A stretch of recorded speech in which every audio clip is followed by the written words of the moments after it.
The Gallipoli Campaign by Brendan, Isaiah, Evan, and Charlie. The Gallipoli Campaign was a failed attempt by the Allied powers at controlling the sea route from Europe to Russia. This was important because it cut off the Ottoman Empire from Europe and allowed for passage to Russia. The campaign started with a failed naval attack by British and French ships, which was later followed by an amphibious landing by British and Allied forces. Gallipoli is located in what was then the Ottoman Empire, but now modern-day Turkey.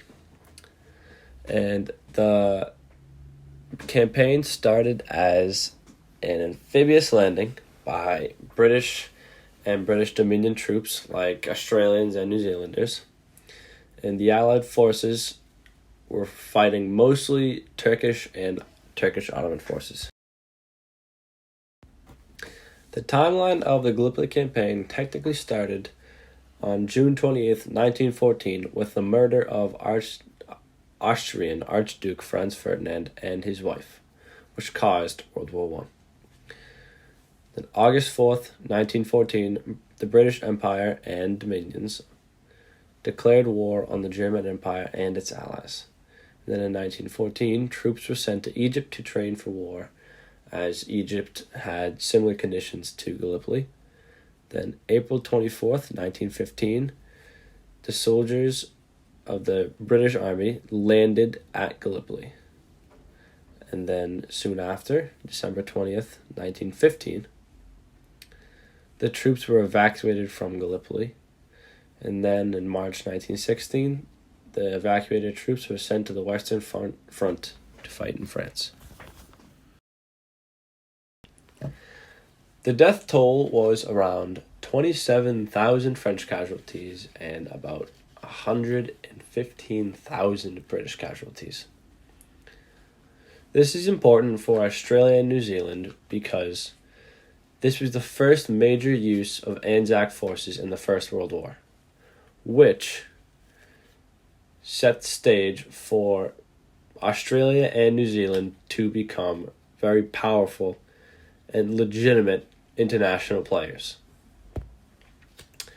However, the Allied forces never really made it past the intended beachheads, and the Allies underestimated their competition and were very unprepared, thinking that it would be an easy fight and that the Turkish forces were inexperienced.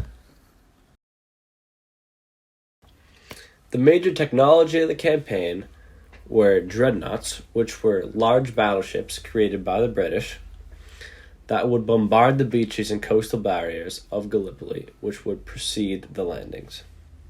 Also machine guns, which were used strategically to mow down the British forces coming ashore.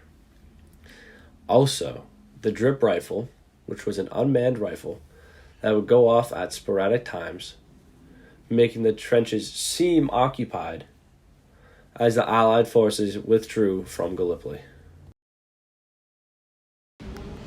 During World War I, it was a common practice to write letters home to your loved ones, whether it be your mom, brother, sister, wife, girlfriend, or even father.